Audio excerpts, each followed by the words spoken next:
दोस्तों ये वाकया 15 जुलाई 1977 का है। सऊदी अरब के शहर जद्दा में एक 19 साल की लड़की और एक लड़के को सरेआम सजाए मौत दी जा रही थी। दोस्तों आप ये बात जानकर हैरान रह जाएंगे कि लड़की कोई आम लड़की नहीं थी, बल्कि सऊदी अरब के शाही खानदान की एक फर्द थी। इसका नाम मशाइल बिन्ते फहद था। ये शहजादी सन 1958 में सऊदी अरब के शहर जद्दा में पैदा हुई। ये शहजादा फहद बिन मोहम्मद की बेटी और शाह अब्दुल अजीज की पोती थी। शहजादा फहद बिन मोहम्मद सऊदी अरब के बादशाह शाह अब्दुल अजीज का बेटा था। ये फैमिली इंतहाई अमीर थी और इस लड़की का बचपन निहायत खुशहाल और ख्वाबों जैसा गुजरा था।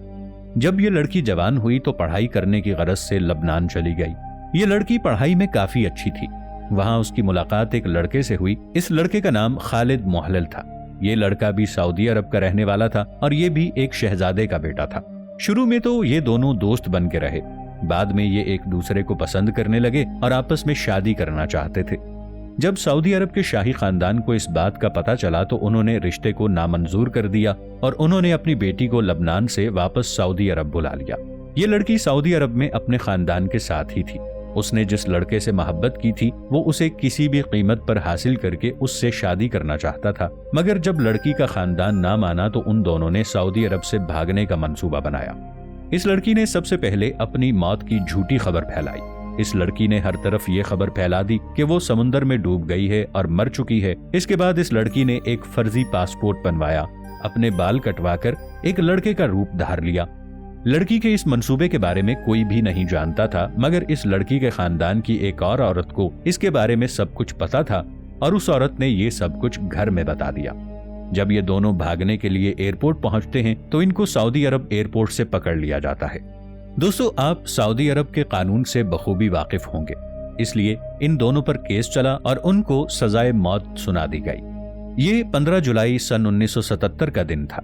उनको एक कार पार्किंग एरिया में मौत की सजा दे दी गई।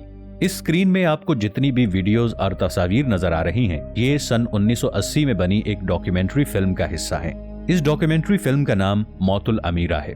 इस डॉक्यूमेंट्री को एक ब्रिटिश जर्नलिस्ट एंथनी थॉमस ने बनाया है। इस डॉक्यूमेंट्री में सऊदीया के सख्त तरीन कानून को दिखाया गया है कि उन्होंने किस तरह मशाइल पर जुल्म किया, क्योंकि उसने सिर्फ खालिद से प्यार किया था और उससे शादी करना चाहती थी, मगर उसे मौत की सजा सुना दी गई। सऊदी हुकूमत ने इस डॉक्यूमेंट्री पर बहुत एहतजाज किया और ये बात इतनी बढ़ गई कि इस जर्नलिस्ट को यहाँ से निकलना पड़ा। दोस्तों कुछ तस्वीर देखने में काफी मामूली नजर आती हैं, मगर वो मामूली होती नहीं। उनके पीछे छुपी कहानी इन तस्वीरों को काफी पुरस्कार बना देती है। इस तस्वीर को सन 1936 में एक अमरीकी फोटोग्राफर डोरेथिया लेग ने कैलिफोर्निया में कैप्चर किया था।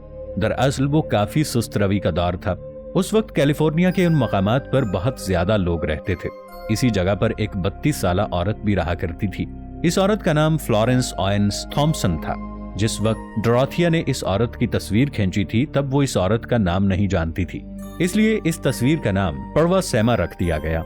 दोस्तों ये तस्वीर नजर आने में बेशक आपको बिल्कुल मामूली सी लग रही हो, मगर इस तस्वीर ने हजारों लोगों की जान बचाई है, क्योंकि इस तस्वीर के वायरल होने के बाद लोगों को ये पता चला कि सेवेरियल के मकाम पर लोग किस हाल में रह रहे हैं। वहां के लोगों ने वहां की गवर्नमेंट पर काफी दबाव डाला कि सेवेरियल में जरूरत का इमदादी सामान पहुंचाया जाए और गवर्नमेंट ने इन मकामात पर जरूरत का तमाम बुनियादी सामान मुहैया भी कर दिया, मगर ये फैमिली तब तक वहां से जा चुकी थी। डोरेथिया लैंजी ने इस औरत का नाम नहीं पूछा था, इसलिए बरसों तक ये औरत गुमनाम ही रही और कोई भी नहीं जानता था कि इतनी पुरसोज तस्वीर किसकी है। सन 1970 में एक रिपोर्टर ने इस औरत को तलाश कर लिया तो उस वक्त पता चला कि इस औरत का नाम फ्लोरेंस ओवेन्स थॉम्पसन है, जो कि मोडेस्टो कैलिफोर्निया में रहती है। इसी रिपोर्टर ने इस औरत का एक इंटरव्यू भी लिया और इस औरत ने ये कहा कि ये तस्वीर मुझे पूछे और बताए बगैर ली गई है और मुझे काफी शर्मिंदगी महसूस हुई।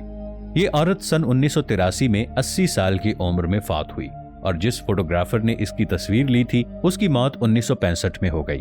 दोस्तों आपको ये जानकर हैरानी होगी कि सन 1998 में ये तस्वीर नीलाम हुई थी। इसकी कीमत $2,44,500 थी। दोस्तों ये एक ऐसा बच्चा है जिसे हकीकी जिंदगी का टाइगर या मोगली कहा जाता है, मगर इसकी जिंदगी उन जैसी रंगीन नहीं थी। इसका नाम दीना सनेचर था। इसे काफी कठिन माहौल से गुजरना पड़ा।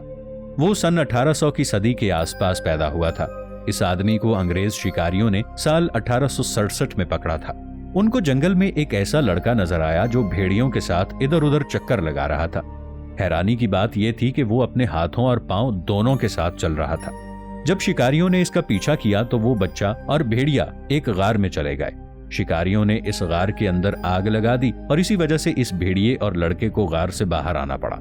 भेड़िया और लड़का जैसे ही गार से बाहर आए तो भेड़िए को साथ ही गोली मार दी गई और इस लड़के को पकड़ लिया गया। इन शिकारियों ने यह मंसूबा बनाया कि इस लड़के को इंसानों के दरमियान ले जाया जाए, मगर यह पूरी तरह इंसान नहीं बन सका। जिस वक्त इस बच्चे को पकड़ा गया था उस वक्त इसकी उम्र 6 साल के करीब थी। इस बच्चे को आगरा के एक यतीम खाने में दाखिल करवा दिया गया। मसला यह था कि इस बच्चे को इंसानी जबान नहीं आती थी, क्योंकि वो इंसानों के साथ नहीं रहा था, इसलिए इसका नाम भी कोई नहीं था। तो वहां पे रहने वाले लोगों ने इसका नाम दीना सनेचर रख दिया। सनेचर इसलिए क्योंकि वो हफ्ते के रोज इस यतीम खाने में आया था। इस बच्चे को लिखना और बोलना सिखाया गया, मगर वो सीख नहीं पाया। वो सिर्फ जानवरों की तरह आवाजें निकालना ही जानता था। इन सब चीजों के बावजूद उसने दोनों पांव पर चलना सीख लिया। जब वो शुरू में वहां पर आया तो उसे कपड़े पहनना अच्छा नहीं लगता था। पका हुआ खाना वो खाना नहीं चाहता था, क्योंकि उसने हमेशा कच्चा गोश्त ही खाया था। कई लोग ये बताते हैं कि वो प्लेट के जरिए खाना सीख तो गया, मगर वो फिर भी खाना सूंघ कर खाता था। वहां उसकी दोस्ती एक और जंगली लड़के के साथ हो गई। इंसानों से जुड़ी एक चीज जो कि सिगरेट नोशी थी, उसने पूरे दिल के साथ सीखी। एक दूसरे लड़के की वजह से उसे सिगरेट नोशी की ऐसी बुरी लत पड़ चुकी थी कि बहुत ज्यादा सिगरेट नोशी की वजह से वो टीबी जैसे आर्जे में मुब्तला हो गया और सिर्फ 29 साल की उम्र में वो मौत के मुंह में चला गया। ये सन 1970 की बात है। ब्राजील में एक इलाका है। इस इलाके के जंगल में एक अमेज़न का कबीला आबाद था। ये कबीला जंगलात के पेड़ों को नहीं काटने देता था, मगर सन 1970 के आसपास ब्राजील में टिम्बर माफिया पनपने लगा। ये माफिया अमेज़न के जंगलात से लकड़ियां काटकर उन्हें बेचा करता था। ये माफिया जब जंगलात से लकड़ियां काटता तो इस कबीले के लोग उन पर हमला कर देते। सन 1970 से लेकर सन 1980 तक इस माफिया और कबीले के दरमियान लड़ाई चलती रही, और हैरान कर देने वाली बात यह है कि इस माफिया ने पूरे कबीले को खत्म कर दिया। पहले इस कबीले में बहुत ज्यादा लोग थे, मगर सन 1980 के आसपास इस कबीले के महज 6 लोग बच गए। इन लोगों ने जंगल में छुपकर अपनी जान बचाई। इस माफिया के लोगों के पास जदीद हथियार थे, इसी वजह से वो पूरा कबीला मारा गया। ब्राजील की गवर्नमेंट भी इस कबीले की मदद नहीं कर पाई। वहां की गवर्नमेंट इस माफिया के आगे बेबस थी। सन 1980 से लेकर 1995 तक इस कबीले के बचे हुए 6 लोग जंगलात में भटकते रहे, मगर उन्होंने अपनी जगह नहीं छोड़ी और 1995 में ब्राजील के किसानों ने इस जगह से दरख्त काटना शुरू कर दिए। मगर इन 6 लोगों ने अपने दरख्तों की हिफाजत करते हुए उन किसानों से भी जंग शुरू कर दी। इस लड़ाई में इस कबीले के 5 और लोग मारे गए। अब बस एक ही आदमी बचा था, मगर उस वक्त के लोगों ने कहा कि इस कबीले के सब आदमी मारे गए हैं। सन 1996 में इस आदमी की एक तस्वीर वायरल हुई। ये आदमी जंगल में भटकता रहता था।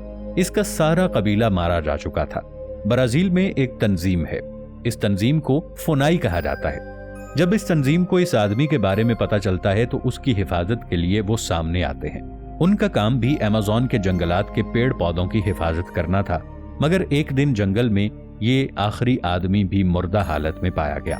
उसे गोली लगी थी और पुलिस ने इस पर बहुत तहकीक की, मगर आज तक ये पता नहीं चल सका कि उसको किसने मारा। इस तरह पेड़ पौधों की हिफाजत करने वाला ये सारा कबीला खत्म हो गया।